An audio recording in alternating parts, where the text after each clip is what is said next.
This happened in December 2018, just before Christmas.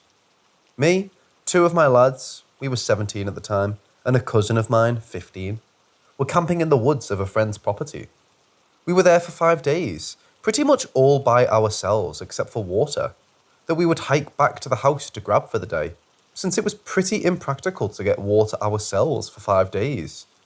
This region is relatively dry and no water filters, etc. We'd lie down pretty early, which felt rather primitive, literally when the sun set. Every night we'd hear boars around our tent and steps. Paranoia fueled it a lot, but hey, we had a bow, 2 axes, and some big knives. One day though, and I think this was either the last night or the one before that, we were just having a chat after dinner like we would often do, and we heard a scream. It was pretty odd. Didn't sound human, but I have no clue what animal would be doing it either, and I'd say I know a fair amount of our country's fauna. Scream sounded like it had a build-up, not like a scream where you immediately hear the loudest part and then it dies or fades out, but like it started low and got real intense and then stopped. It sounded far enough, say 50 to 70 meters or so, but then it happens again, and again, and again. Now suddenly, it's coming from more sides, and way more sides, and it was getting pretty close. It didn't sound super menacing, even though we were mad scared, shooting my airgun with no rounds to make it louder. It got to the point where the sound seemed like it was coming right where the campfire couldn't shed light. I remembered we had set up some traps for rabbits down the trail that day, so we grew as many balls as we could and went there. Bait was gone, traps unarmed. Stupid idea anyway. Rabbits don't scream like that. We had some pretty strong flashlights, but we couldn't see anything. Sorry for being so anticlimactic, but they stopped suddenly with no clear reason. To us. In conclusion, this was one of the most terrifying experiences I've ever had. And every time someone asks me for a scary story, I share this one. I wish I could get some explanation on this. I've never heard any animal do this, much less communally. Also, my country, Portugal, doesn't have any cougars or anything, which is one of the things I could most approach it to. Maybe there's no explanation. I don't know. Just felt like it's worth sharing.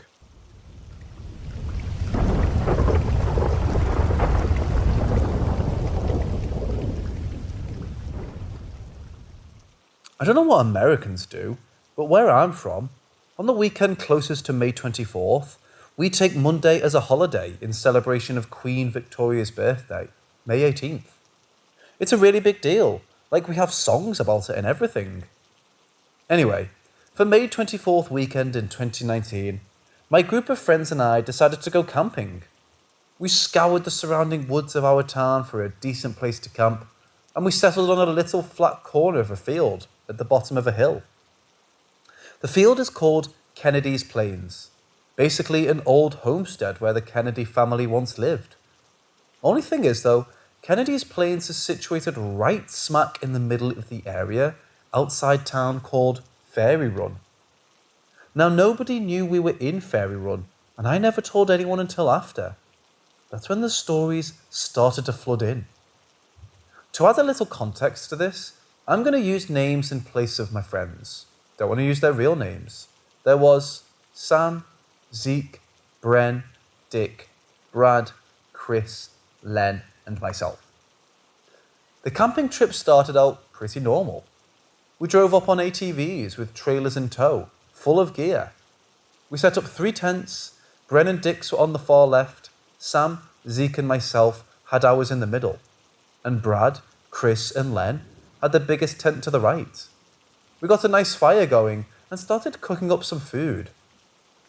Zeke, Brad, Chris, and Len hopped on their ATVs and drove off to the other side of town where all the popular girls were camping to hang out for a bit, leaving Sam, Bren, Dick, and myself. The fire was going well, and we had a lovely feed of boiled mussels. Nothing strange happened at that point. Around 11 p.m, Zeke, Brad, and Chris come back, laughing and chatting about the time they had. Len stayed back to try and get some skin off the girl he had been obsessing over for the past 2 years. He didn't get any. Len came back around 11:45. He was frightened when he came back.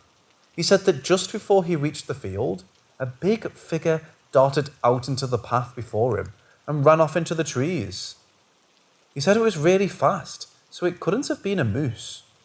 We passed it off as paranoia and dumped a 2 litre of Pepsi on the fire.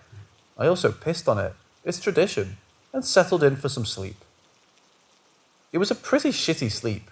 The ground was hard and a little uneven.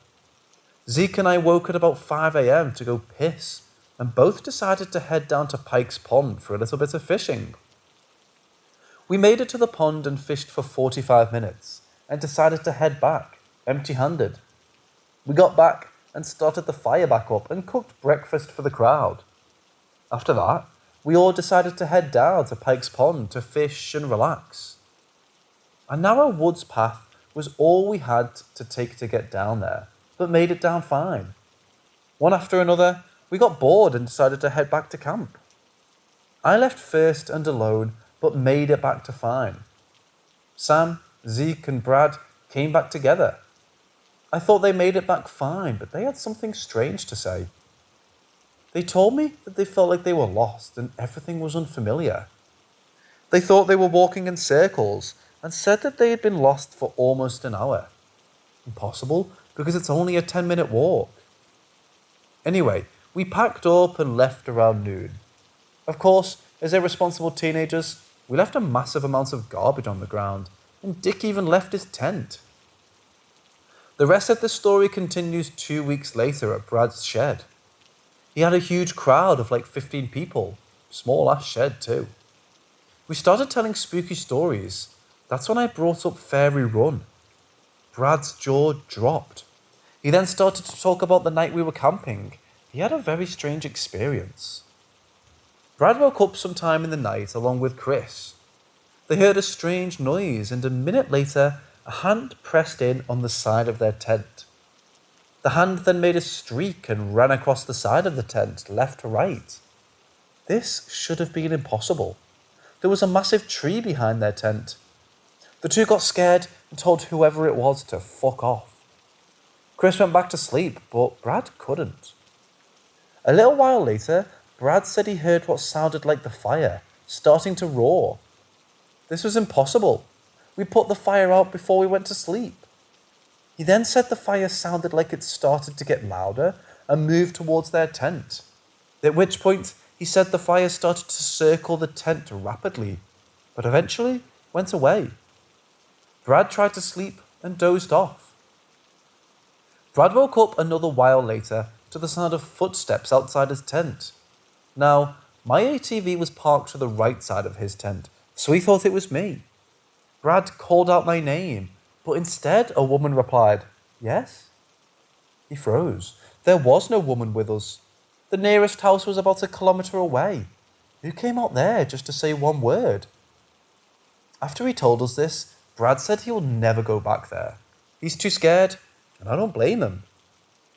Bren also told us that he returned to that spot a day after to go clean up the garbage we left behind, including the tent. However, there was no sign that we were ever there. He even took a picture as proof. The rest of the guys also testified that they felt like they were being watched the whole time.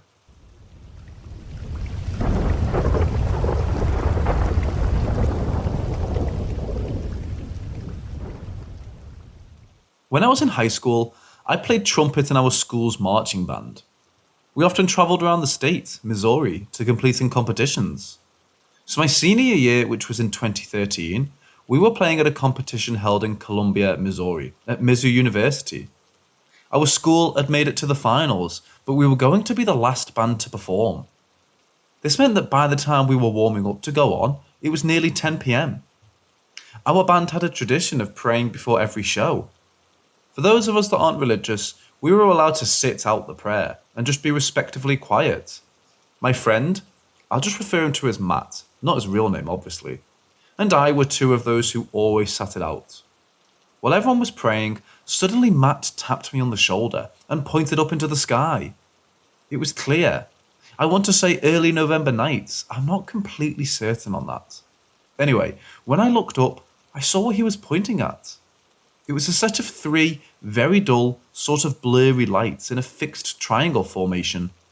It flew over us quietly, making no noise. As I watched it move in a, I believe, southwestern direction, I could actually make out a black silhouette itself in the shape of a triangle, the dull lights positioned at each corner. The lights never flashed, just stayed the same dull brightness and kind of greyish colour. After about 30 seconds, it was out of sight, since we didn't catch it until it was directly overhead. Of course, me and Matty definitely made it a talking point on the bus ride home. At the time I thought it was weird, but didn't think much of it. Fast forward to July of 2013, Matt and I had graduated in May, and we were wanting to hang out before starting college in August. We decided to go camping at Table Rock Lake, which is a man-made lake in southwestern Missouri, near the Arkansas border. I think in total there were 4 people. Myself, Matt and his girlfriend, and another friend of ours. It was the second night of camping, and we decided to go for a swim at around 2 a.m. We didn't go out far, mostly just stayed near the shore. About an hour goes by, and I'm looking at the sky. It was a very clear night, and the light pollution was a lot less out here than in the city that we lived in, so the stars were beautiful. Suddenly, I see it again. The same object I had seen months prior in Colombia. For reference, Colombia is over 200 miles from where we were at. Again, it had the same 3 dull lights in a triangle formation, still just as silent. I pointed it out, and our group watched it as it flew over. Not sure of the direction this time, though. As soon as it was overhead, though, the waves in the lake picked up. The wake was as if a large boat was speeding past, but of course there were no boats. At least not that we could see. Once it was out of sight, the waters calmed. We decided to go to bed after that. Since then, none of us have seen the object again. Of course, it's become a story we like to tell people.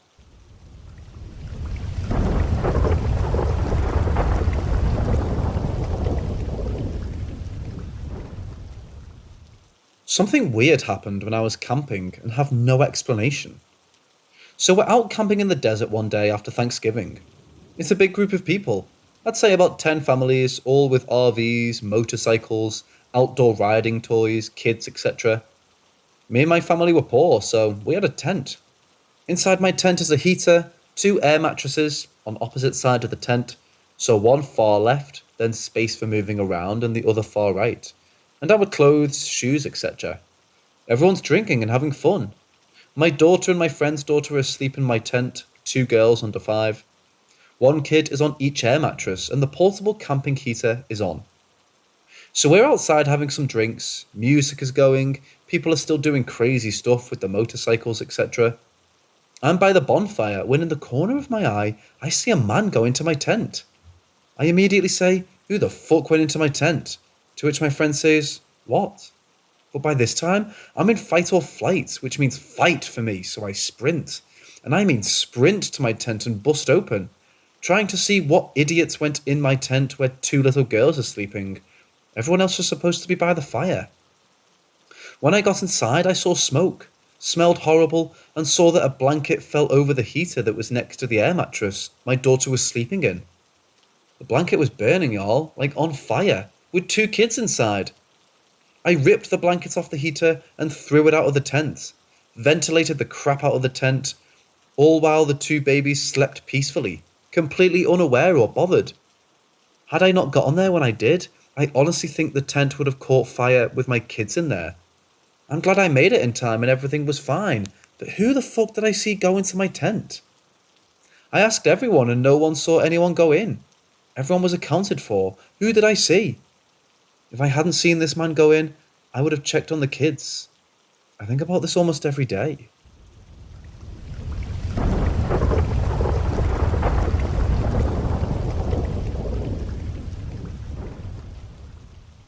I was 18 at the time and had been on a bushwalking road trip with my dad in the New South Wales outback. I was set to meet up with my brother, 21, and a mutual friend in a small rural town to go vermin shooting on a huge outback property. I'd been in the Army Reserve for more than a year and a member of the Scout movement for more than 5 years. I spent a lot of time, and still do, hiking and camping solo, and really enjoyed the solitude of the Australian bush. I provide this context to highlight that I was very experienced and comfortable with being in remote and desolate locations. So after my dad dropped me off at my friend's place and my brother arrived, we piled into our friend's car and headed into the outback as night fell. After several hours, we arrived at our destination and walked into the dark to hunt with 22s and a 243 and a shotgun. We set up a basic camp before sunrise and slept until about midday, then back out for another night shooting. On the third night, we only stayed out for a few hours. Over the whole 2 days, we didn't see another soul. I feel this is important to mention because what happened to me next had nothing to do with the remoteness or bush setting. On the last morning after packing up camp, our friend wanted to visit a small town nearby where there was a natural hot spring pool to soak in before the drive home. This sounded like a fantastic idea, so we went. As we drove into the small town, I sensed what I recall as a hissing or buzzing sound that gave me intense goosebumps and shivers. At first, I thought it might have been one of those passing moments that disappears as soon as it starts, but the feeling continued and even intensified. It was a horribly oppressive feeling that I didn't know how to handle. My brother and friend got out and dived into the pool, but I couldn't bring myself to do anything, spending the next 20 to 30 minutes feeling like I was about to throw up, and I never throw up. I didn't know how to communicate my feelings to the other two, so I didn't say anything. We jumped back into the car and drove back the way we came, and the feeling subsided. It was a little while later that I realised I felt okay, and was able to relax a little bit, but I remember feeling confused and feeling weird for the next few hours. I've heard about times where a person or place didn't resonate, and that's exactly what this was. It was more than a feeling of discomfort, more like a feeling of dread and danger, but I was the only one of us who felt it. I spoke to my brother years later about it, and he only vaguely recalled the visit to the town and pool at all, but remembers the camping and hiking part vividly. I've never been back to that small town, but often think about it and wonder whether it would have been the same effect now.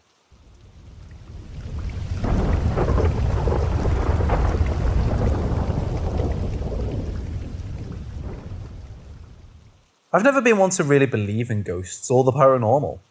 I always believed there to be a logical explanation behind any door alarm or flash of light, etc. Well, that changed when I was camping several years ago on a beach on the west coast of Vancouver Island. I was in my tent, fast asleep, having a dream. Nothing too notable there, but I woke up from the dream to something very strange. So much so that I felt the need to write it into the notes app on my phone. This is what I wrote. Reading through what appears to be text from a book, as much as you can trust any 40-something years old, except for at 43, because at 43, something happens. Repeatedly reading that same text over and over about 3 or 4 times, and then out of nowhere, I'm woken up by the sound of a soft female voice. Derek. It should be noted that the reading of the text felt like a dream, like I was reading through a book, but the voice seemed to have been from outside the dream. It sounded like she was right outside my tent. August 28th, 2016, at just before 3 a.m. Now, for years, I didn't think any more of this event. Until just recently, I picked up a book called The Haunting of Vancouver Island and found a chapter on a beach just around the corner from where I was camping.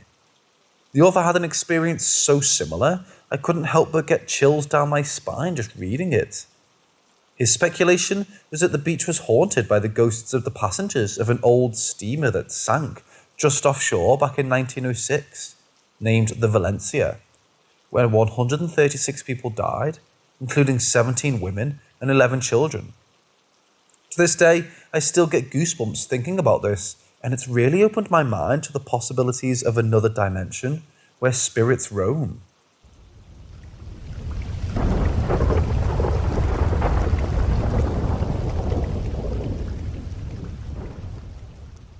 Back in 1997, I lived in what I would call a bad neighbourhood. It was in the San Fernando Valley, so it was not the worst LA had to offer. The apartment was under the stairs halfway to the back. The rent was cheaper than the other apartments, and I was glad to have gotten it. It was just me and my girlfriend at the time living there. What was odd off the bat was that I had 2 steps from the door to the floor of the apartment. I don't know why, and it was the only one. What it did do was make it cooler, almost all the time despite the outside temp. The kitchen and living room were open to each other, and the door led to the bedroom. You could see 80% of the apartment from the bedroom. The first odd thing that happened was that at night, I could hear someone walking around outside my door and then knock. Sometimes I was in the living room and could clearly see no one was out there. A few weeks, the TV or radio would turn on, then the volume would go up. At the time, I figured that someone had similar electronics and that was causing it. It wasn't until a drawer came open in the kitchen and something fell on the floor late one night. It was my knife drawer, and the chef's knife was on the floor. I was in my bedroom and could see across the apartment, and no one had been there. I started asking the neighbours, but they mostly wanted to keep to themselves. The next night, I woke up to quiet sobbing that stopped when I went into the living room. The next day, I struck up a conversation with an older resident. I asked about my apartment, and he smiled. He told me a few years back there were some gang members that lived there. They used to make noise and trouble, and everyone stayed away from them. One day, they got in a fight in the apartment and stabbed someone to death. They just up and left him there, and it took a week or so to call the police when it started smelling. They couldn't get the smell out because it was in the subfloor. The solution was to tear it out and carpet and tile the cement under it. Looking at the rough cement 1 foot around the whole apartment, it made sense. He then told me there's more. I was like, great. The next people who lived there had a teenage daughter, and she had a boyfriend in the building. They broke up later, and he would watch her come and go with hate in his eyes. Luckily for him, he didn't hurt her physically, but what he did do was hang himself on the stairs just outside her door looking at it. He knew she left for work early, and of course she found him. Later I talked to the lady that lived in the apartment where her dead boyfriend lived, and she said she could hear someone opening her door, then walk down the walkway towards my apartment. I didn't renew my lease after a year of ghosts and the actually dangerous gang member that lived in these apartments.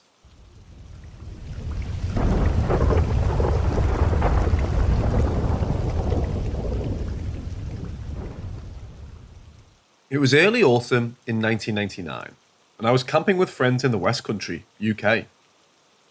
There were about 6 of us. We had set up our tents alongside a little stream, but decided that we would walk the mile or so back to the local village and have dinner at the local pub. It was a beautiful evening, roughly 6 p.m, still bright daylight and still warm. We were walking down the country lane with hedgerows and pastures beyond them on either side of us. I was walking with my friend Dave, chatting about whatever. We were at the head of the group, with the rest a few meters behind us. Dave is on my left, and as we're walking and talking, we come to a metal gate, also on the left, leading into the field. There's this farmer leaning against the gate with a genial smile on his face. He looks friendly and, to be honest, harmless, maybe in his 50s or 60s. But what struck me most was what he was wearing. He had on rough cotton or maybe woolen dark brown trousers, an old-style white cotton shirt and an old, scruffy black waistcoat. He seemed to be staring, and as we draw, he says, "Evening." I replied. Dave looks at me and then looks to our left. In the meantime, the farmer has said something about the weather, and I reply that it's perfect for camping.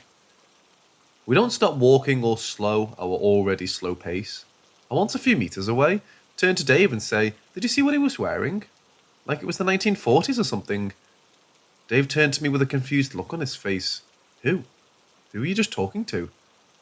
I turned to gesture to the farmer, but he's not there, and judging by the rest of the group behind us, who were just passing the gate themselves, nobody else saw or interacted with the farmer.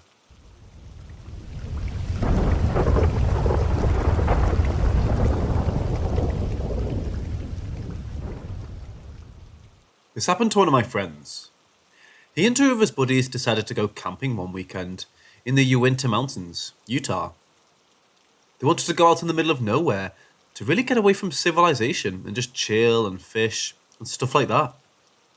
All three of them are pretty outdoorsy and experienced with camping and backpacking, so this was no big deal for them. They went to a trailhead in the Uintas, hiked about half a mile up the trail, and then turned off the trail and just hiked for about 4 miles away from the trail. They had little trail markers so that they wouldn't get lost coming back. They find a spot and there was no sign of anyone around. The ground looks untouched by humans. There was also a brook close by, so they decided to set up camp. All three of them had camping hammocks, so they set those up in trees and then just kind of explored around for a bit before they decided to build a fire and eat and stuff like that. Eventually, the evening rolled around, so they built a fire and made tin-foil dinners and were just shooting the shit. When they decided to go to bed, the guy who told me this said he remembered laying in his sleeping bag in his hammock, thinking that even though there was the sound of the water in the brook close by, and every now and then there'd be like insect noises or whatever, the woods were so quiet. Like, being out of civilization made him realize how rarely we as humans experience real silence, since we all fill our days with so many noises and distractions. He said it felt eerie. He could feel himself starting to doze off when the worst thing in the world happened to him. He had to pee when already being comfy and warm. He figured he'd rip the band-aid off and go pee before he fell asleep for the night. He put on his hemp lamp, got on his hammock, and walked about 30 feet away from his buddies in their hammocks to pee. When he was walking over, he thought he saw something dart out of sight unnaturally fast, and heard a crack of a branch. But because they were so far out in the wilderness, near a brook, he didn't think too much of it. He unzipped his pants, peed, and then went right when he was zipping his pants back up. His headlamp shone on something on the ground that paralysed him with fear. A few feet away from where he was peeing was unmistakably fresh human footprints on the ground. It had rained in the mountains the day before, so the earth was soft in some areas, and there was no doubt in his mind that these were not only human footprints, but that whoever made the footprints was barefoot. The creepiest thing was that the footprints weren't staggered. They were side by side, facing where the guys were camping. It was as though someone was just standing still at the edge of their camping spot in total darkness, just watching them. Those were the only footprints my friend could see. No other prints leading to or away from the ones he saw. Totally freaked out, he ran back to his hammock and got his knife that he always takes camping. He loudly whispered his two friends' names, but they were already asleep, so they didn't answer. He debated whether he should wake them up, but decided against it because there was no real physical threat he could think of that would justify waking them up. He put his headlamp on a brighter setting and shone it up in the trees and around the general area of where he had peed. Nothing. He didn't sleep that night. He laid in his hammock wide awake with his knife in his hand all night. Those footprints looked as though someone had been standing there moments before he walked up to that spot to pee. He felt like he and his friends were not alone. When it reached early in the morning, when the sun just barely started to rise, my friend decided he was going to pack his stuff up because he was still spooked and wanted to start hiking back to their car when his friends were up. When he was taking down his hammock, he saw another set of fresh footprints. But this time, they were like 10 feet away from his hammock, like on the edge of the trees behind his hammock, as if someone had been standing about 10 feet away from his hammock, just staring at him. Again, no other footprints leading to these two footprints. He was full on freaked out by this point, so we woke up his friends and showed them the footprints, and they got the hell out of there. Sometimes, you're not as alone as you think you are.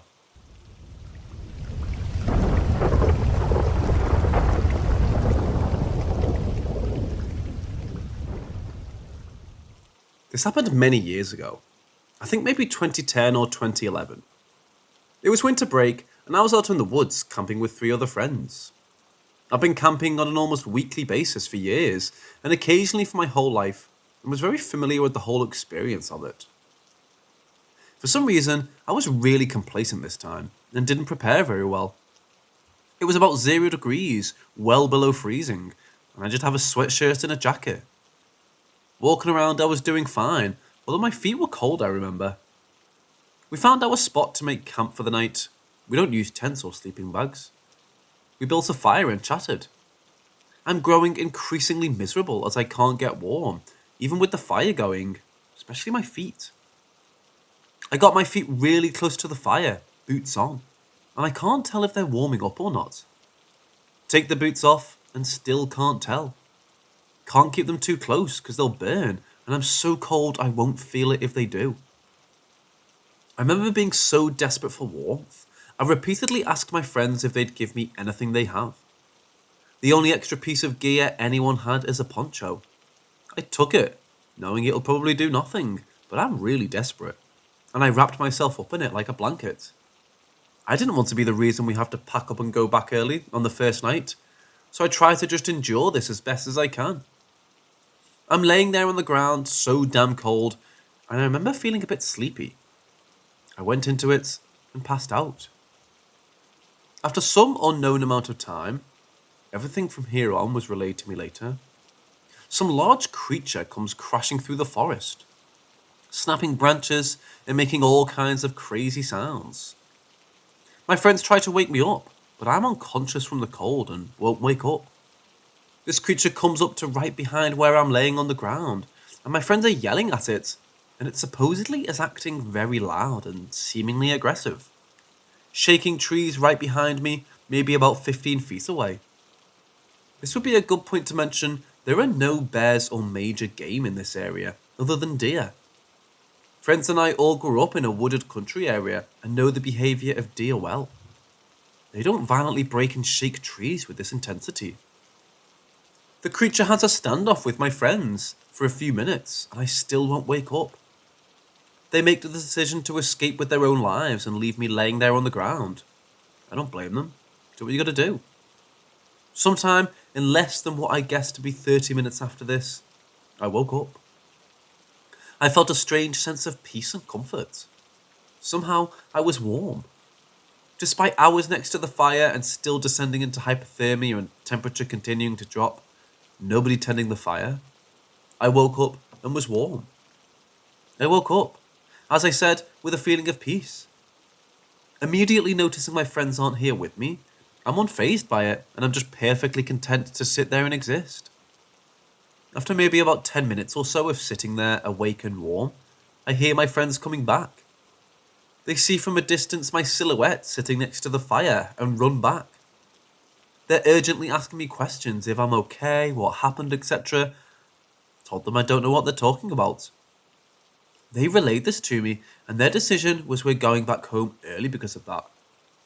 Not because of the cold.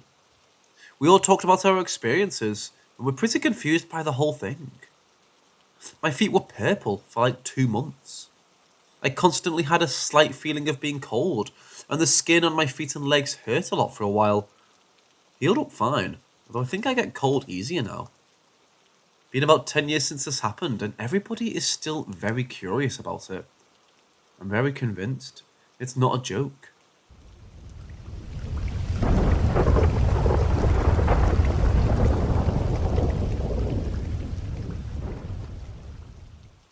My wife and I were camping last night in Blue River Reservoir in Oregon. We camp here often and decided to explore up FSR 520 and found a cool abandoned bridge far back in the woods over Cook Creek. The spot was beautiful and we were set up over the river on this long abandoned bridge over the creek. If you've ever been in the Oregon woods, you know that they can give off a creepy vibe, and this was no exception, but it really was a dream campsite. Being 40 feet directly over a river, while on a bridge with limbs growing everywhere over, it isn't your everyday spot. I'll throw in for background that there was no one within at least 3 miles of us, and we had to hike in a little from our car, approximately 1/10 of a mile. We explored around the area for a while, and didn't come across anything else in the ordinary, besides a pair of shoes and the name Mona written in ash on a rock on the fire ring. While we were sitting by the fire, I noticed a very bright flash of light over the river and snapped my head up but didn't say anything. A few moments later, I was paying closer attention and watched a ball of light float. The light was very blue. My first thought was that somehow headlights had come through, but I would have heard a car and no man-made light could get to us in this isolated area. The blue light was unlike anything I'd ever seen. I mentioned it to my wife, but didn't want to freak her out, so I dropped the subject soon after. Later that night in the tent, we had the mesh lining up where we could see outside. My wife gasped and watched as the same blue light floated at the end of the bridge, 30 feet away, and hovered in the air. After a good bit of time, it shot into the woods. It being late at night, we were obviously scared of someone's headlamp, but it shot away 40 times as quick as any human could go, and we saw nothing attached. Our dog left the tent and stared at that spot for the next 10 plus minutes, while also peeking down the side of the bridge very seriously. Has anyone had a similar experience on Forest Development Road 520 in Blue River Reservoir, Oregon? Or had any similar experiences in the Pacific Northwest?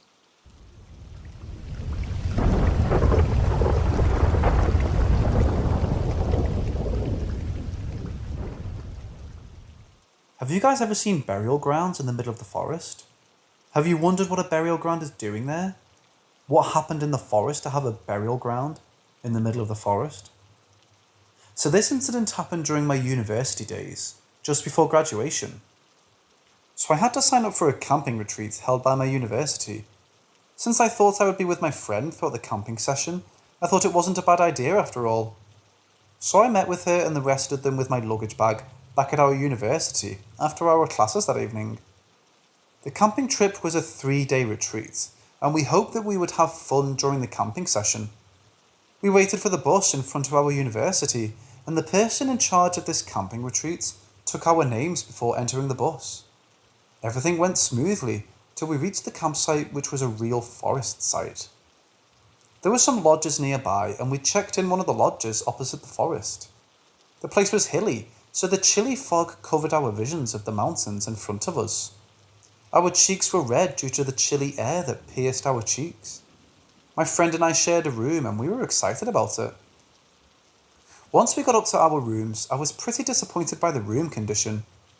There was a chair in the middle of the bathroom, and we were told not to move the chair no matter what happens. Besides that, to make it worse for us, our bed was sandy and damp. There were some cigarette butts found behind the curtains by the window that were facing the mountains. The only good thing we found was the view from our room, which was the majestic mountains and the tall trees that make up the forest. Luckily for us, we decided to bring sleeping bags and used that for that night. I told my friend that I could tell one of the housekeeping staff to clean our room the next day. We slept peacefully that night, and little did we know that we wouldn't be getting any more peaceful nights after that night. The next morning, I got up early to tell one of the lodge staff about our room's condition. They agreed to clean our room while we were out for our first activity. Our day started in the forest, and the morning sun was glaring at our faces without any mercy. We were given the task of jungle trekking that morning, and I thought that it would be fun since my crush, Damon Blake, was in my group. So we started exploring the forest and made sure that each of us followed the trail set by the person in charge. I made sure I didn't make a fool of myself in front of Damon during our jungle trekking session. I was the last person behind in my group to follow them into the forest. My group mates were a little far from me. Suddenly, I heard someone calling out my name. The voice sounded like my friend's, and I wondered why she was calling out for me. I thought she had lost her way, and I wanted to help her. Thus, I tried to call out to my group mates and Damon, but they couldn't hear me. I sighed and started to follow my friend's voice and had to detour from the trail. So I broke off from my group mates and was heading towards the voice. Then, I felt a chill, cold air brush behind me, and a hand landed on my shoulder. Thank God, it was just Damon who pulled me back. He asked me what happened and why I broke off from the group. I told him that I heard my friend calling my name, and I wanted to help her get back to the trail. He took a step back from me, and I could see that he was surprised by my reply. After a while, he explained that I froze a while back and didn't reply to any of my group mates or him when they asked me where I was going. In confusion, I told Damon that they didn't ask me anything, but instead I called out for them to tell them I was about the voice I heard, but they didn't seem to respond. Immediately, Damon understood that something odd was about to happen, and before he could snap back to reality, I realised that we were standing on a burial ground. What's a burial ground doing in the middle of the forest? With my quick thinking, I grabbed Damon's hand and pulled him away from the burial ground, telling him not to look back. I could feel his hands shaking in fear, like a leaf, but he quietly followed me from the back. We didn't speak about what I saw back on the burial ground till we got back to our lodge that evening. Slowly, Damon asked me what happened back in the forest that made me afraid. I told him that I saw my friend standing on the burial ground and calling me to her. She seemed sad and desperate, wanting me to follow and to be with her. Damon tried to explain that maybe it was really my friend, but I strongly denied it. I explained that my friend had food poisoning that morning and didn't join the rest of us on the jungle trekking session.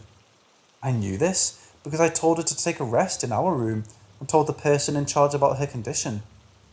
Damon was shocked to hear that I might have seen a spirit on the burial ground in the middle of the forest. Later that night, I couldn't sleep at all, even with the lights on in my room, thinking about the creepy incident. I didn't want to freak out my friend, so I didn't tell her anything that happened. The next morning, when my friend woke up, she asked me if I had fun during the jungle trekking, and I told her since Damon was there, I had fun. She then asked me if I found any burial ground in the middle of the forest while we explored the jungle. I was taken aback, and I had goosebumps when I heard my friend ask me about the burial ground. I asked her how she knew about the burial ground, and she narrated the dream that she had while she slept in our room due to food poisoning. She narrated the exact time, spot, and how I reacted to seeing her in her dream. I told her that her dream was real, and I found the burial ground and saw her calling me to be with her. My friend froze with a shiver, ran down her spine immediately when she heard this from me. Now that we know that an odd and mysterious event has started to occur, we realise that we had to endure another day of our camping session. We do not know what else is in store for us, but we hope that we come back home in one piece safely.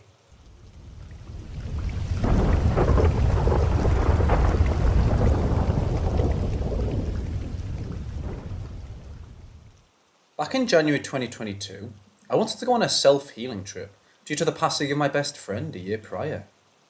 I have this habit of looking for untouched raw places in Google Maps using satellite view.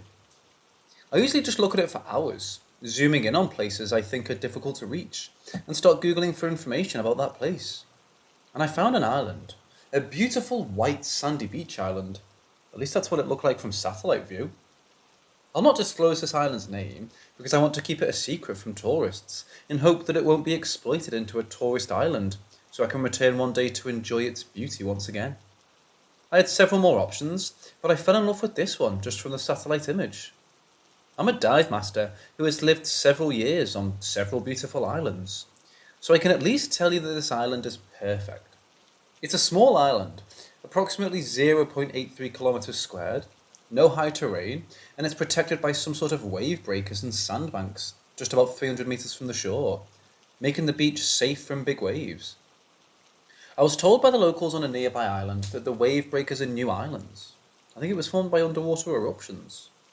Anyway, I didn't find any information about the island except for one 4-year-old article, which only talked about a local professor who made a day trip to said island and said it's a beautiful island. That's it. So I started my plan to go to this island. I needed to go to the closest civilization to this island. What I needed was a flight, a 6-hour bus ride, a 12-hour ferry ride, and about 24 hours of waiting around to reach the nearby town. Or a village, because it didn't look like a town. Even getting the information about the transportation to get to that village was a headache. Several phone calls and asking the locals around. I packed my stuff, including camping gear and survival kits, and went on my journey. I reached the village, let's call it Port Village, at almost midnight. With my heavy backpacks, I walked 1 kilometre from the port to the village. There was no public transportation, sadly. I was very tired from the journey, so I asked around for lodging, but there were none. Yep, they don't have hotels, B&B or lodgings, and they were quite suspicious at this man who was walking around at midnight with heavy gear. They're very wary of visitors, as they don't really have many of us. I planned to set up my camp on a field nearby, so I asked one family, thank God they were still awake, for permission, because I didn't want to alarm anyone that would see my camp in the morning. The nice family instead offered me a room to sleep for the night, free of charge. They even fed me breakfast. The next morning, I spoke to the family about my intention to go to this remote island. They didn't know much about it, and I asked if they knew any boat that I could hire to take me there, so they took me to another family. I spoke to an old lady from another family, and she said she has a cousin who has a small fishing boat, but he lives on another island. Let's call it Fish Village. So she called her cousin, the boat captain, to pick me up from the port village at noon. I thanked the lady and paid for the boat rent, and gave a little bit more of her time. While waiting, I went to buy some supplies and fill up my water jug. When I returned to this old lady's house, she offered me a cup of coffee and some snacks. We sat there and had a conversation. Some particular questions she kept repeating to me were, "Are you sure you want to go to that island?" And, "Are you not afraid to be alone on that island?" The boat captain also asked those questions to that lady over the phone. I told her that I'm used to travelling alone to uninhabited places, even in tribal areas. She didn't look so sure and had this guy is nuts look. At noon, the boat captain picked me up from the old lady's place. He told me it took about 15 minutes from his village to get to Port Village by boat. I asked how long it takes to get to the remote island. He said it takes about an hour. While walking to the port, he explained to me that it wasn't a good season to go out to the sea, and that the waves are big and often stormy.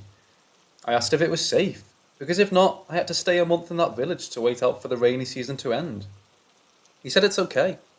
He told me that some fishermen usually live on that island to fish in the fishing season for a few months, then move out once the rainy season starts. So right now, the island was empty. He explained to me where the freshwater well is located, and which part of the island I can go to get phone coverage. To my surprise, it actually caught 4G signal in a particular spot, although weak. He warned me, and sort of emphasised on it, not to go to the centre of the island or into the forest. He said, "You'd get lost and never come out. Stay on the shoreline." He also told me not to swim the sandbank. Understanding that villagers tend to be superstitious, I shrugged it off. At the port, I saw the small boat, about 5 metres long and 1.5 metres wide. It was scary, considering the dark cloud was looming over where we were heading. About 15 minutes ride, the waves were starting to go crazy. I was scared and excited at the same time. 30 minutes. It wasn't exciting anymore. The boat was experiencing a problem because the waves were big. The engine was flooded. Later, the captain told me he forgot to close some lids or something. The captain asked me to take the helm, change course and navigate the boat through the waves towards his village, while he fixed the engine and took out the water that came in the boat. He asked me if it's okay to go to the island tomorrow and just stay overnight at his village. I said that's fine. I just wanted to survive that day. It's a good thing that I'm a dive master who's been on many boats for years, so I sort of know how to navigate through a choppy sea. He asked me if I could swim. That question terrified me. About 10 minutes we dealt with that disaster, and finally the problem was fixed. He took back the helm and changed the course again toward the remote island. We rode the angry sea with me humming the Pirate of the Caribbean theme and sang Paradise by Coldplay because of Life of Pi. When we finally made it to the island, I had mixed feelings. I was relieved that we survived the storm, and I was in awe of the beauty of the island, but at the same time I felt loneliness and sadness, like I was looking at a beautiful island from the memory of my past. I boarded off with my gear, and to my surprise, the captain said he'll go home and will call me later that day. He asked me when I wanted to be picked up. I said I'd call him and let him know. Before we said goodbye, he warned me again not to go into the forest. I nodded, while thinking, it's a small island. Nobody can get lost in it. I turned around and realised that he dropped me off at the abandoned fisherman's settlement. There were around 6 to 8 small elevated huts made from woods and coconut fronds and leaflets. I picked up my gear from the beach and walked towards one of the huts and set my gear on the stairs. I looked around a bit to find a good camping spot. I looked curiously at the forest behind the settlement. It certainly gave off a strange feeling, and somehow it sent chills down my spine. I got rid of the negative thoughts and found a good camping spot. I picked up my tent and started to set it up. While setting up the tent, I heard rustling noises from the forest. At first, I thought it came from some curious small animals, until it made a weird sound that I've never heard from an animal before. I thought maybe it was some kind of big flightless bird. The sound it was making felt like it came from a bird species because of how unique the noise was, like a mixed ostrich mating call with wild boar noise. But I know for a fact that ostriches don't exist in that area, and wild boars tend to avoid heavy forests. I could be wrong about the boars. The noises distracted me a couple times and I became alarmed. I tried to ignore it and finished up building my tent. It was around 4 p.m. when I looked for twigs and branches for a bonfire around the camp. The feeling of being watched was still lingering, but I tried my best to ignore it. Once I collected enough, I made a small bonfire and cooked a meal for dinner. I sat on a log at the beach in front of my camp, with headphones wrapped around my ears. The storm had passed a few hours ago. I sat there while listening to Saturn by Sleeping at Last, and enjoying the sunset and a bowl of soup in my hand. After a wonderful sunset, the bonfire seemed to die off too, and it started to rain a bit. Tired from a long journey, I wanted to restore my energy as soon as possible, to prepare for an exploration the next day. I left the embers of the bonfire and went into my tent. I turned on the light and read an e-book for a short moment to help me sleep. It was getting dark outside, and the atmosphere changed. Suddenly, the entire hair on my skin stood straight. It was so intense I couldn't ignore it. So I tried to keep my mind busy with some movies I downloaded on my phone. My thoughts went crazy. I started to see unpleasant images. I tried so hard to think about something else, pleasant things, good memories. I tried to chase the bad thoughts away, but it persisted. I started to see scary things in my head, images that at the time seemed so real, yet I can't remember what they were now. Meanwhile, the chills were so intense, I shivered, even in that hot, humid evening. So I put a pair of earphones in my ears and played the storm noise that I sometimes used to help me sleep. I closed my eyes tightly and tried to sleep through all the strange sensations I was experiencing at that moment. My feet were touching the fabric of the tent when my right foot was shoved from the outside. I was startled and drew my feet away from the edge and moved my sleeping position a bit to the centre of the tent. I thought maybe it was the water jug falling off because I put the jug exactly on the other side of where my right foot was. On the other side was the small porch of my tent, which means it was inaccessible from outside, as I closed the porch's cover as well. I'll check in the morning, I thought. I was finally able to sleep an hour later. When I woke up in the morning, the first thing I did was to check if my water jug indeed fell off. It didn't. It stayed there standing on the other side of the tent where my feet were last night. It got me curious on what might have shut me that night. A monitor lizard, which is common there, couldn't possibly do that because they're too big to slip into my tent's porch through the bottom slit without disturbances I would notice. So that remains a mystery until today. The morning was sunny and nice. The eerie atmosphere wasn't as strong as the other day, and the island looked amazingly beautiful and pristine. I decided to take a morning swim before exploring the island. My original plan was to set up camp there temporarily when I arrived, and move to the northern part the next day, because according to the satellite image, the northern part was promising views and a nice bay, although lacking fresh water source. After a swim and breakfast, I packed my small dry bag with a survival kit, and walked along the beach in the western part of the island, towards the north. I was excited to see many short coconut trees. I made a mental note to grab some coconuts on my way back to the temporary camp. While trailing the beach, I couldn't help but glance at the forest every few seconds. The forest was very thick, with various tropical vegetation. It's surprisingly quiet. No birds singing, no rustling noises made by rodents. All I heard was the gentle sound of small waves hitting the soft, white sandy beach. It was peaceful, yet haunting.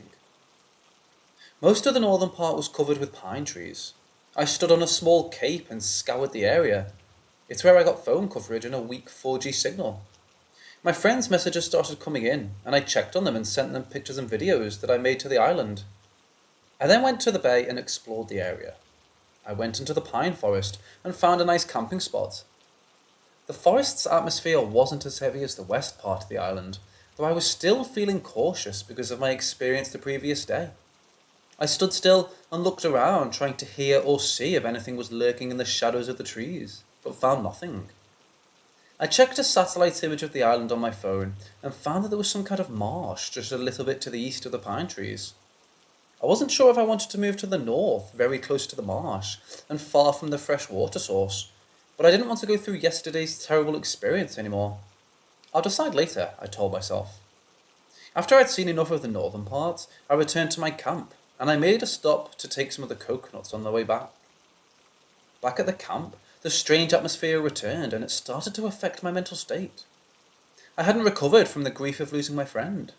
Even worse, the memory of me discovering her lifeless body, covered in her own blood like a scene from a gory movie, still haunts me. Sometimes it just came rushing back to my mind whenever I stopped doing any activities. Somehow, this island intensifies that terrible memory. I didn't like staying too long at the camp, so I took my mask and snorkel, made a hunting spear, and went into the sea and hunted for fish. After about half an hour, I returned to the beach without any fish and decided to go north again. In the north, I dived into the bay, and all of a sudden, a strong current dragged me towards the sandbank. I tried to fight the current and swam up the slope. I noticed that the current was heading towards this dark underwater canyon between the island and the sandbank. If I had my scuba diving gear, I'd be happy to explore that canyon.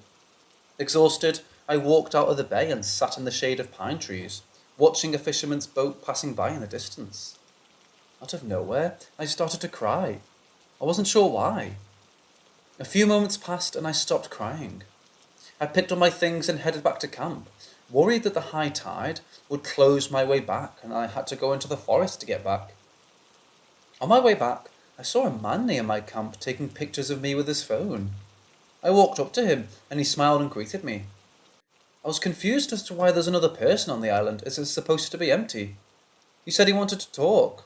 I asked what about, and he just said, let's talk back at my camp. Upon reaching my camp, I saw 4 other people, including the boat captain from yesterday. This drew my curiosity and worries. Were they trying to rob me, or am I in trouble? I asked what's going on, and the first man introduced himself as the chief of Fish Village. He introduced the others, but I didn't bother to remember their names because I was anxious at the current situation. He started explaining that he was to investigate me on behalf of the sub-district head about my intention for my visit to the island. Apparently, my arrival to the sub-district and my visit to the island had been a hot topic in the whole area. I became quite famous overnight. A rumour said I was in possession of a bomb to do coral bombing. Another rumour said I was a treasure hunter who came to the island to seek its hidden treasure. And the last rumour said I was a serial killer hiding from authorities. The rumours were so ridiculous that I wanted to laugh, but I held back because I didn't want to offend the gentleman in front of me. I simply told them that I was doing research and was going to write a book about the island. The chief asked me for my ID and I showed him. He asked me nicely to come with him to the fish village. According to him, the sub-district head and the police wanted him to take me to the sub-district office, but he tried to calm them down and told them that he'd interrogate me, instead in the fish village. It's getting dark, so I packed all my stuff in my tent. I saw the gentlemen were getting uneasy, so I sped up my pace and followed them to the boat. We arrived at Fish Village in the evening, and we went straight to the chief's house. Before we started with the interview, I asked him if there's a little shop nearby that sells a can of cold soft drink. As being on the island with only coffee and fresh water, I was dying to take a sip on any flavoured drinks, especially soft drinks. He told me the shop is just down the road, so I headed out to find out. The main road of the village is just a small paved pathway. They often don't have electricity at night, so I walked in the dark. They seem to be used to walking in the dark without any lights. I found the little shop and bought a can of Sprite. It wasn't cold, but my first sip quickly turned into a big gulp. I finished the can in one go. When I returned to the chief's house, he was already alone and ready to interview me. He asked me about my intention to visit the island again and how long I planned to be there. He said that I was supposed to report to the sub-district office about it. They were concerned about my safety, so I asked him why. He was hesitant at first to answer my question. Then he revealed that the island is the most haunted place in the area. I just nodded in amusement, because I don't believe in such things. He also said that some locals got lost in the woods. I asked what happened to them, and he didn't answer. He only said that they, the locals, don't go into the woods. In fact, they wouldn't dare go into the island alone. He told me a story about one of the fishermen who lived there during the dry season. He went out to get some water from the well when he noticed one of his neighbours was sitting on the stairs outside his own hut, so he came up to him for a small talk. They talked a bit, and then the fisherman moved on to get his water. The next day, he returned to the fish village and found out that the neighbour he talked to last night passed away just a few days ago. While I like stories like that for entertainment, I still find it hard to believe. All my life, I've only seen this kind of thing once, and I wasn't even sure what that was, because I didn't have time to react to it except for a startled scream before it was gone. I remember I was doing some laundry in the back of the second floor of my house. It was like half open space with iron bars covering the openings, so no living being bigger than a rat would be able to sneak into the house. It was at midnight. Yeah, an odd time to do laundry. But that was kind of my habit. I was talking to my ex-boyfriend while taking my clothes out of the dryer, when suddenly, in the corner of my eyes, I saw a shadow moving fast out of my house. I turned my head towards the door, and there it was. A 2-meter tall shadow stood there, staring at me with its bloodshot eyes. I was shocked and let out a spontaneous scream. My ex, who was talking to me, turned around to see what I was screaming at, but the shadow moved and flew out through the window bars so quickly that my ex didn't see it. Maybe it was just my imagination or my mind playing tricks on me. Who knows? If only I could draw my camera as quickly as it showed itself. So I always find people who believe in ghost sighting videos on the internet ridiculous. Like, how are those cameras just conveniently recording or capturing the sightings with a perfect angle? These things, if they were real, would show up when we least expect it. At least that's what I think. After we were done with the interview, the chief told me how the sub-district head was calling him the other night, asking if there were any fishermen on the island, because he saw a bonfire at night. And since the island is pretty far from the port village, the fire must be quite big to be seen from that distance. I was confused and told the chief that there was no bonfire at night. The fire I made was small, just big enough for cooking, and it died out just before dark. It was probably from my tent, so I didn't think much of it and asked if I could return to the island the next morning. The chief wasn't sure. He stopped and thought for a bit, and finally said I could return to the island only if I check in on them every day. I agreed to it. He then said that I'm the bravest, if not craziest outsider he ever met, and that I'm the first one that ever stepped foot on the island. The next day, the chief and the boat captain took me back to the island. This time, I asked them to drop me off at the North Bay. We talked a bit on the way. The chief still wasn't sure about taking me back there, but I assured him that I'm not scared and that I'm used to dealing with paranormal things. I didn't tell him I'm not a believer, because it might offend them, as they're a very traditional group of people. When we arrived at the bay, 2 men helped me carry my stuff. I told them to drop it at the beach, but they insisted on carrying it to where I planned to camp. I was pretty sure they just wanted to know where I would camp. I led them to the pine trees through some knee-high bushes. At the camping spot, they put down my things and observed the place. I assured the chief that I'll call him once a day, and if I don't, they should wait 1 more day before checking on me, because my battery might run out, and it kind of takes a whole day to charge my portable battery using solar panels. They wanted to help me set up my camp, but I told them that it's okay for them to leave. After they left, I built my tent and put most of my things inside. It was a cloudy, humid day, so I decided to take a quick swim and try my luck with spearfishing. The fish in the bay were pretty small, and I sucked at spearfishing, so I ended up just observing the coral reef. I got startled by a sudden quick yank at my left ankle. I looked back in panic at my feet, and there was nothing there. For a moment, I thought it was a Titan triggerfish, as they could be pretty aggressive during mating season. But that wasn't their ugly human-like teeth. That felt like a hand. Feeling afraid, I swam back to the shore and observed the bay, just in case there was another person in it. After a few minutes, nothing. I tried to rationalise it and told myself that I was just imagining things, as my mental state wasn't reliable due to my ongoing grief and trauma. I went back to my camp and dried myself. I took my hammock and set it up between two pine trees just next to my tent and lay on it with a book in my hand. I fell asleep not too long after and woke up at noon. My stomach was rumbling, asking for lunch, so I dragged myself out of the hammock and started gathering twigs for firewoods. There was the sound of a snapped twig. I ignored it. Then another one. I still ignored it. Then another one.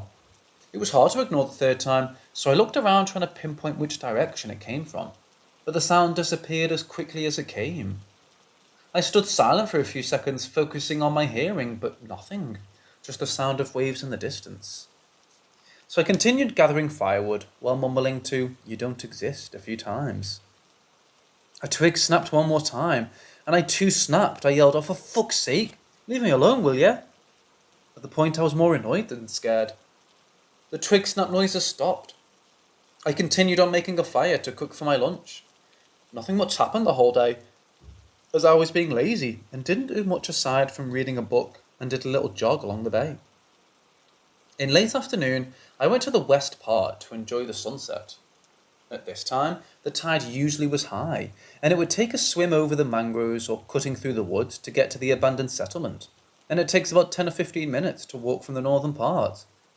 I was disappointed to find that it was too cloudy to see the sunsets, so I walked back to camp to prepare for dinner instead.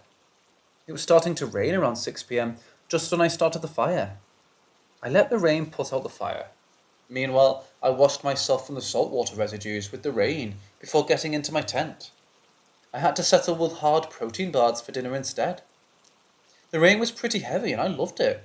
It was a nice ambience for sleeping. I pulled out my sleeping bag and prepared it when I started to feel that chill feeling I felt on my first night. It wasn't as intense, but it still alarmed me and I expected the horrible thoughts to come flooding in my head. But they didn't. Instead, I heard whispers among the sound of the rain, or I thought I heard them. It creeped me out, so I panicked, grabbed my headphones and started some random music from its playlist just to drown out those whispers. I got in my sleeping bag and put on my headphone and closed my eyes, trying to shut out all the negative thoughts. I woke up probably a few hours later, not sure what time it was, but it was still dark. My headphone's battery died and so did my LED light. The rain had stopped. So I listened intently to any strange noises, but nothing, so I went back to sleep. I woke up again quite early in the morning. I wasn't sure why I still insisted on staying on the island. Most people would probably already leave after the first night. To be honest, I was scared, but I also loved the thrill of it. I always welcome unique or thrilling events that unfold during my trips, so I have stories to tell, no matter how bizarre they are. Like how I found out that one of my exes was actually a sociopath during our getaway to a private island. It was terrifying, yet thrilling. Ever since I was a kid, I've always experienced a suspenseful life, like how I went to school escorted and guarded by military personnel during a civil uprising. How my childhood neighbourhood was experiencing a paranormal possession for a whole month because of what my friends and I did. Anyway, back to the island. The morning was also uneventful, so I decided to go to the settlement to clean myself at the well and maybe find some buckets to collect rainwater, so I don't have to go back and forth to the settlement or make a saltwater desalination. The island was quiet and peaceful as usual. I saw some fishermen's boats in the distance while I was heading towards the settlement. At the settlement, that feeling of being watched returned. I took a quick bath and then looked for water containers. After about 15 minutes, I finally found 2 good containers. Just before I left the settlement, I heard it again. That rustling in the woods, followed by strange noise. I hastily tied the containers to my dry bag and left. On my way back, I still sensed that I was being watched and more. I got a feeling that something was following me. I looked back every few steps, but nothing was there. Maybe it was just my imagination, but it felt very real. I continued on until I reached the cape in the north part, where I no longer felt that presence. I turned and observed where it came from. Nothing. I waited another 5 minutes. Still nothing. So I turned and headed towards the bay. That's when I caught something moving in the corner of my eye. I turned my head towards where I caught that movement. It was in the woods along the west coast. I didn't quite catch what it was, only a silhouette of black moving thing.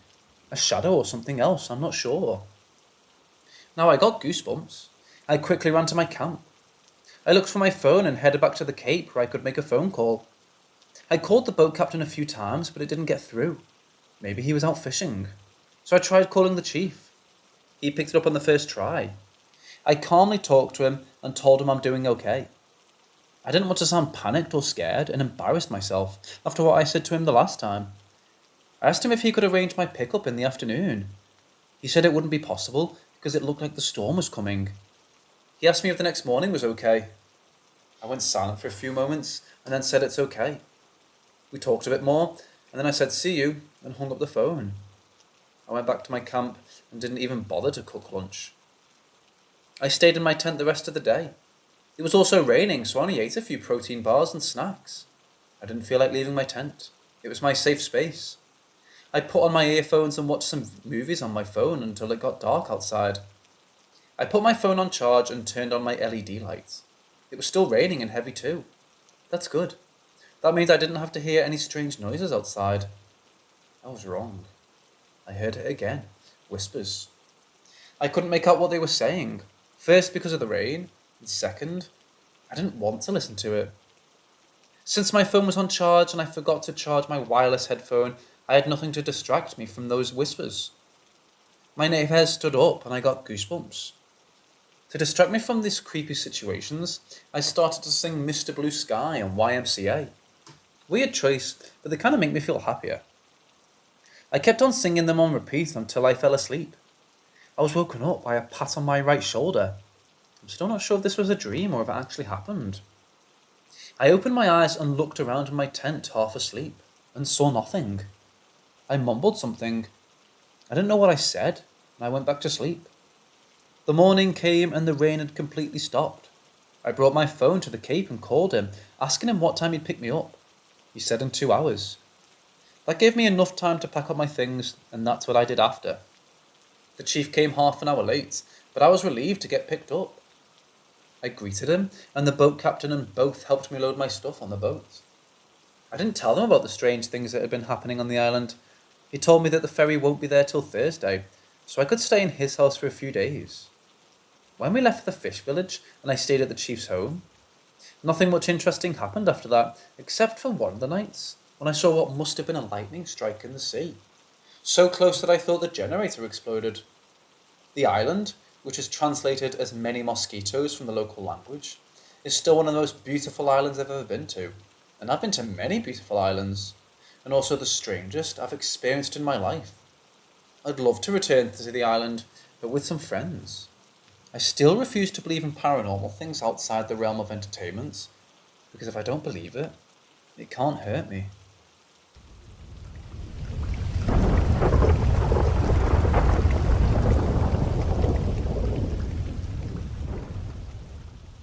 The teachers have decided to carry out a camping session in our school after a month of our final exams. They thought we would be more relaxed with fun-filled games and sleeping in tents that they provided us. After the games, that night, my friend and I wanted to head to the bathroom, so we walked slowly while chatting and laughing in the bathroom. As we headed to the bathroom, I spotted a figure that looked like one of our subject teachers. That figure was walking into the cooperation room and closed the door behind her. My friend quickly turned over to the camping site, which was situated in the foyer, but we didn't spot her anywhere. Didn't we just ask her permission before going to the bathroom? My friend asked me curiously. Someone couldn't walk that fast to that room from the foyer, because there's a mini staircase that we have to climb down to the ground floor. I have a bad feeling now. Let's go back to our tents, I said to her immediately. We paced back to our tent and realised that our teacher was sitting in the footsteps of the staircase as she filled up our food from the next day. We decided to ask her if she was the one who we saw entering the cooperation room. Our teacher said she was sitting there all the time and she didn't have the keys to that room. We were shocked and told our teacher what we saw that night, and she claimed that this similar incident happened to our sports master 2 days ago when they were having the school football tournament. One of the players saw someone who looked just like their football coach walking all over the school, when the football coach left right after the event due to some emergency that day. This continued to happen till I graduated from my school, and we never attempted to visit our school at night.